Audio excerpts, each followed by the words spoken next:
Morning all of you. आज का हमारा टॉपिक है भारत की मिट्टी। फ्रेंड्स, तो आज देखते हैं इस पे कुछ प्रश्न। पहला है, निम्न में से मिट्टी का कौन सा भाग सर्वाधिक क्षेत्र पर फैला है। तो फ्रेंड्स, इन क्वेश्चन बोल रहा है कि सबसे ज़्यादा यानी भारत के भौगोलिक क्षेत्र में सबसे ज़्यादा मिट्टी का कौन सा ऐसा वर्ग है जो सबसे ज़्यादा एरिया को कवर करता है। तो फ्रेंड्स, ये है, इसका आंसर है जलोढ़ मिट्टी। जलोढ़ मिट्टी इसका आंसर इसलिए हो क्योंकि ये कुल भौगोलिक क्षेत्र का 40% ये एरिया कवर करता है।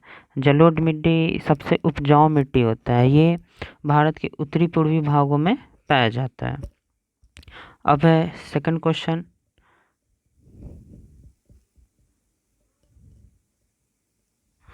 गंगा के मैदान की पुरानी कछारी मिट्टी क्या कहलाती है। तो पुरानी कछारी मिट्टी बांगर कहलाती है। बांगर। नए मिट्टी को खादर कहते हैं और पुरानी मिट्टी को बांगर कहते हैं। तीसरा हमारा कुछ प्रश्न है, भारत में सबसे बड़ा मिट्टी का वर्ग कौन सा है। तो भारत में सबसे बड़ी मिट्टी को कछारी मिट्टी कहते हैं। कछारी मिट्टी को जलोढ़ मृदा भी कहते हैं। चौथा हमारा प्रश्न है, भारत में सबसे अधिक उपजाऊ मिट्टी कौन सा है। सबसे अधिक उपजाऊ मिट्टी, इसके पहले वाले प्रश्न में भी हो चुका है, जलोढ़ मिट्टी। कछारी मिट्टी को ब्लैक सॉइल भी कहते हैं। जलोढ़ मिट्टी को एलुवायल सॉइल भी कहते हैं, क्योंकि कभी कभी इंग्लिश में भी इसको देखना चाहिए। नेक्स्ट प्रश्न है, निम्न कथनों में से लेटराइट मिट्टी के लिए क्या सही है। तो फ्रेंड्स, ये यहाँ पे इस तरीके का बहुत प्रश्न देखा जाता है। लेटराइट मिट्टी सबसे पहले पाया कहाँ जाता है और किन भागों में पाया जाता है। जिन लेटराइट मिट्टी भारत के दक्षिणी यानी दक्षिण पश्चिमी ध्रुव में पाया जाता है, जहाँ पे अधिक वर्षा होती है। सबसे पहले लेटराइट मिट्टी पाया कहाँ जाता है, जहाँ पे सबसे अधिक वर्षा होती है। और वर्षा जो आपका कर्नाटक, तमिलनाडु, केरल, फिर आपका महाराष्ट्र के भी कुछ भागों में आपका लेटराइट मिट्टी पाया जाता है। अब जानते हैं कि लेटराइट मिट्टी में क्या ह्यूमस पाया जाता है, पोटैश पाया जाता है, क्या पाया जाता है और क्या नहीं पाया जाता है। तो लेटराइट मिट्टी में आपका ना ही ह्यूमस पाया जाता है, ना ही आपका पोटास पाया जाता है, ना ही चूना पत्थर। क्यों नहीं पाया जाता है? क्योंकि इन सभी इलाकों में सबसे ज़्यादा बारिश होती है। तो जिन इलाकों में बारिश होती है वहाँ पे ना ही आपका ये उर्वरकता भी वहाँ कम होती है। पहला आपका ऑप्शन दे रहा है वे आर्द्र अपक्षालित प्रदेशों की मिट्टियाँ, यानी कि यहाँ पे उर्वरता बहुत कम है और अपक्षालित होती है। आपका यहाँ पे मानसी गांव, चेरापूंजी जो होता है मेघालय, लेह लद्दाख, वहाँ पे भी लेटराइट मिट्टी ही पाया जाता है। तो फिर इसका ठीक है कि जहाँ पे सबसे ज़्यादा बारिश होती है वहीं पे लेटराइट मिट्टी पाया जाता है। फिर है, इनकी उर्वरता बहुत कम होती है क्योंकि बारिश होने के कारण इनकी सारा पोषक तत्व क्या होता है, अरब सागर, बंगाल की खाड़ी में ये गिर जाता है। तो यहाँ पे चूना पत्थर भी क्या होता है, बहुत कम पाया जाता है। यहाँ पे ऑप्शन में दिया है चूना पत्थर यहाँ बहुत प्रचुर मात्रा में पाया जाता है। तो यहाँ पे बोल रहा है क्वेश्चन में क्या सही नहीं है। तो यहाँ पे चूना पत्थर बहुत कम मात्रा में यानी बहुत कम प्रचुर मात्रा में पाया जाता है। नेक्स्ट प्रश्न है, लेटराइट मिट्टी मिलती है। लेटराइट मिट्टी कहाँ मिलती है? तो आपको इसके ऊपर वाले क्वेश्चन में बताया ही है, जहाँ पे बारिश ज़्यादा होती है। तो बताया था कि ये आपका नीचे वाले भाग या जहाँ पे वर्षा ज़्यादा, केरल है, तमिलनाडु है, आपका पांडिचेरी है, फिर कुछ ऐसा भाग है इसका आपका महाराष्ट्र भी कवर को कर लेता है। तो आपका ये आंसर हो जाएगा महाराष्ट्र। नेक्स्ट है, पश्चिम बंगाल की तुलना में आंध्र प्रदेश के शुद्ध रोपित क्षेत्र की उसके कुल क्षेत्रफल में कितना प्रतिशत कम है। यानी कथन 1 और कथन 2 बोल रहा है और आपको बताना है कि इनमें से कौन सही है। सही है तो इसका सही व्याख्या है, नहीं है ये बताना है। अगर ए सही है या आर गलत है, ए गलत है या आर सही है, तो हमको ये बताना है। तो सबसे पहले इसका डायग्राम दिमाग में होना ज़रूरी, नहीं तो ये गलत हो जाएगा। तो देखते हैं, चलिए। बोला कि पश्चिम बंगाल की तुलना में आंध्र प्रदेश के शुद्ध रोपित क्षेत्र की उसकी कुल क्षेत्रफल में प्रतिशत कम है। सेकंड बोल रहा है अधिकांश आंध्र प्रदेश की मृदा मक्खल यानी लेटराइट प्रकार की होती है। तो आंध्र प्रदेश लेटराइट मिट्टी पाया कहाँ जाता है? तो लेटराइट मिट्टी जहाँ पे वर्षा अधिक होती है। तो आंध्र प्रदेश तो आपका उत्तरी भागों में पड़ जाता है, तो यहाँ पे लेटराइट मिट्टी पाया ही नहीं जाता है, कम पाया जाता है। ठीक है, तो कम पाया जाता है, तो आपका यहाँ पे बोल भी रहा ऑप्शन कथन एक में कि क्षेत्रफल कम होता है, तो आपका ए सही हो गया और आर गलत हो गया। आर गलत होने का कारण है कि यहाँ पे आंध्र प्रदेश में तो लेटराइट मिट्टी पाया ही नहीं जाता है। लेटराइट मिट्टी को देखिए मृदा मखरला भी कहते हैं, इसका दूसरा नाम एग्जाम में कभी कभी दे देता है कि लेटराइट मृदा मखरला दे देगा या लेटराइट मिट्टी दे दिए तो समझ में आ गया। तो ये ध्यान में रखना है कि लेटराइट मिट्टी पाया कहाँ जाता है? तो लेटराइट मिट्टी वैसे क्षेत्र जहाँ पे वर्षा अधिक होती है, आपका लेह लद्दाख, फिर आपका ये तमिलनाडु केरल महाराष्ट्र के भी कुछ भागों में आपका पाया जाता है, वो ऑप्शन पे डिपेंड करता है। नेक्स्ट क्वेश्चन है,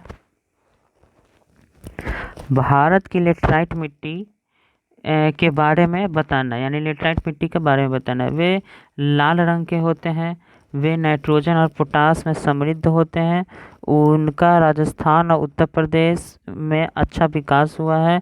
इस मिट्टी में टेपियोको और काजू की खेती होती है। तो फ्रेंड्स सबसे पहले ये ध्यान रखिएगा, जहाँ पे वर्षा ज़्यादा होती है वहीं पे क्या होता है, काजू वगैरह का खेती किया जाता है। तो ये ऑप्शन नंबर 4 तो हमारा सही हो, इलिमिनेशन मेथड भी यूज़ करते हैं। तो 4 सही है, तो मेरा ये ऑप्शन नंबर डी तो हो नहीं सकता। फिर क्या है, ये कहाँ पाया जाता है? ये राजस्थान उत्तर प्रदेश में तो पाए नहीं जाते हैं, क्योंकि राजस्थान में तो बलुआई मिट्टी पाया जाता है। तो ऑप्शन 3 भी आपका गलत हो गया। तो ये ऑप्शन ए भी नहीं हो सकता, ऑप्शन बी भी नहीं हो सकता, ऑप्शन डी भी नहीं हो सकता। बचा क्या, ये इसका रंग कैसा होता है? लेटराइट मिट्टी का लाल होता है। और ऑप्शन 4 आपका सही, यानी ऑप्शन सी आपका करेक्ट आंसर हो गया।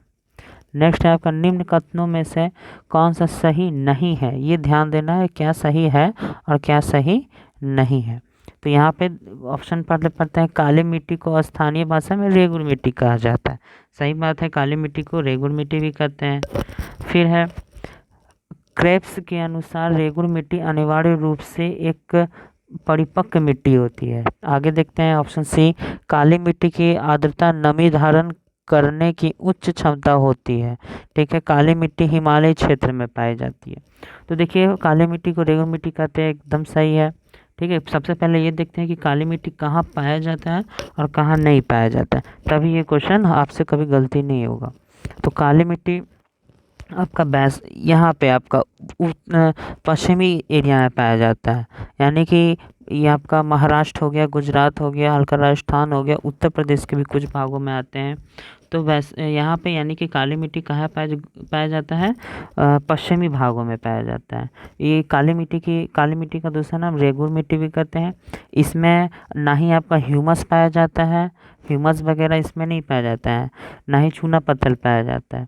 ये कपास की खेती के लिए बहुत अधिक उपजाऊ है। ठीक है, एग्ज़ाम में कभी आएगा कि ये काली मिट्टी का उपयोग किस में होता है, यानी कि इस मिट्टी में सबसे ज़्यादा क्या उपजाऊ होता है? तो कपास की खेती।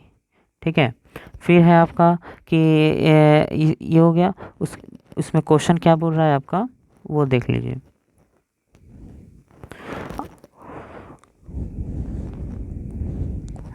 काली मिट्टी को रेगुर मिट्टी कहते हैं, ये अभी आपने देखा ही है।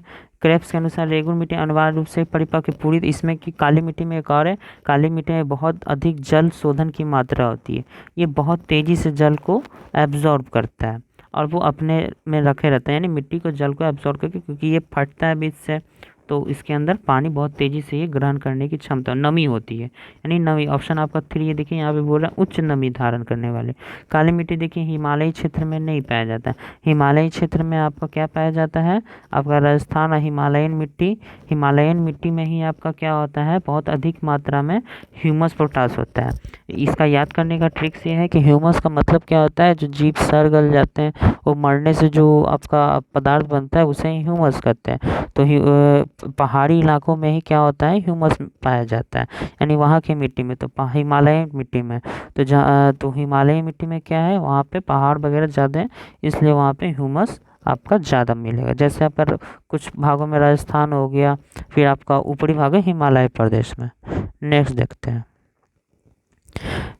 इस इस मृदा को सिंचाई की कम आवश्यकता है, क्योंकि यह नमी या क्योंकि वह नमी रोक कर रखती है। तो अभी आपने ऊपर ट्रिक्स मैंने आपको बताई हैं कि काली मिट्टी क्या होता है, बहुत अधिक पानी को एब्जॉर्ब करता है। ठीक है, इसमें कपास की खेती होती है, इसमें ह्यूमस वगैरह नहीं पाया जाता है, पोटाश सब नहीं पाया जाता है, नाइट्रोजन की मात्रा कुछ कम होती है, यानी कि आपका आंसर क्या हो गया, काली मिट्टी। नेक्स्ट क्वेश्चन है, मालवा पठार की प्रमुख मिट्टी क्या है? तो मालवा की पठार में मालवा की पठार में आपका मेन रूप से कौन सी मिट्टी पाई जाती है? तो मालवा की पठार में आपका काली मिट्टी पाई जाती है। नेक्स्ट क्वेश्चन है, लावा भीटियाँ पाई जाती है, लावा भीटियाँ कहाँ पाई जाती है? लावा भीटियाँ आपको पाई जाती है मालवा की पठार में। नेक्स्ट क्वेश्चन है, देश की निम्नलिखित मिट्टियों में से इस स्वर्ण कृषि मिट्टी कहा जाता है, यानी कृषि योग्य मिट्टी कहा जाता है। तो आपको पता है ये सबसे ज़्यादा खेती किस में की जाती है, सबसे ज़्यादा उर्वरता, यानी कि जलोढ़ मिट्टी में। जलोढ़ मिट्टी को ही क्या कहते हैं, स्वर्ण कृषि योग्य मिट्टी कहते हैं। ये जलोढ़ मिट्टी, नई जलोढ़ मिट्टी को क्या कहते हैं, खादर कहते हैं। यानी जब बाढ़ वगैरह आती है तो उस जहाँ बाढ़ वगैरह आने के बाद जो पानी सूख वगैरह जाता है, यानी सूख जाता है, तो वो जो मिट्टी कहलाती है उसे क्या कहते हैं, खादर मिट्टी कहते हैं। और जब बहुत ज़्यादा पुराना हो जाता है तो उसे क्या कहते हैं, बांगर कहते हैं। चूना मिट्टी को हम लोग लाइम मिट्टी भी कहते हैं, लाइम सॉइल जिसे कहते हैं, क्योंकि कुछ लोगों को इंग्लिश आता है तो वो लाइम सॉइल आपको चूना मिट्टी को कहते हैं। लेटराइट मिट्टी को लेटराइट मिट्टी ही कहते हैं, रेगुर मिट्टी को रेगुर सॉइल ही कहते हैं। ठीक है, तो ये आपका मिट्टी का कुछ प्रश्न आपका ये मैंने देखा है। इसके आगे का प्रश्न आपको नेक्स्ट वीडियो में आपको देखने को मिलेगा। वीडियो अगर अच्छा लगे तो लाइक और सब्सक्राइब ज़रूर करें। Thank you.